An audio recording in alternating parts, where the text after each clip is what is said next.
तर नागपूर शहरातील झरीपटका पोलिसांनी वाहन चोरीच्या गुन्ह्यांचा छडा लावत एका विधी संघर्षग्रस्त मुलाला ताब्यात घेतले असून त्याच्याकडून 4 चोरीची वाहने आणि एक चाकू जप्त करण्यात आला आहे। जप्त करण्यात आलेल्या मुद्देमालाची एकूण किंमत सुमारे 50,000हून अधिक असल्याची माहिती पोलिसांनी दिली आहे। पोलिसांना मिळालेल्या गुप्त माहितीच्या आधारे तसेच तांत्रिक तपासाच्या मदतीने ही कारवाई करण्यात आली। तपासादरम्यान झरीपटका पोलीस ठाण्यात दाखल असलेल्या वाहन चोरीच्या अनेक गुन्ह्यांची उकल करण्यात पोलिसांना यश आले। या कारवाईत चोरीची Honda Pleasure, Honda Activa, Dio आणि शाईन या दुचाकी जप्त करण्यात आल्या। आरोपीकडून एक धारदार चाकू देखील हस्तगत करण्यात आला आहे।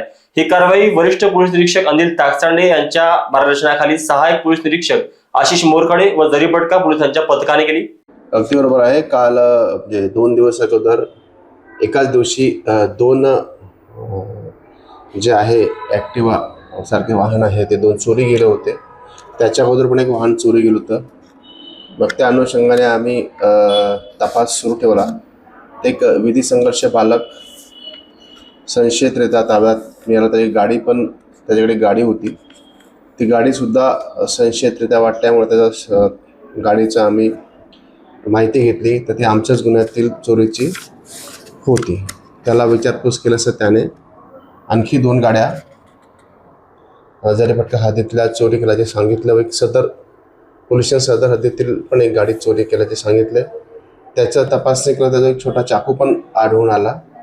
त्या अनुषंगाने त्याला ताब्यात घेऊन त्याच्या आईवडिलांना ताब्यात घेऊन पोलिसांनी झरीपटका येथील मोटरसायकलचे गाडी चोरीचे 3 गुन्हे व सदर पोलिसांचा 1 गुन्हा असे एकूण 4 गुन्हे आम्ही मोटरसायकलचे उघडकीस आणलेले आहे व एकूण 80,000चा माल आम्ही जप्त केलेला आहे।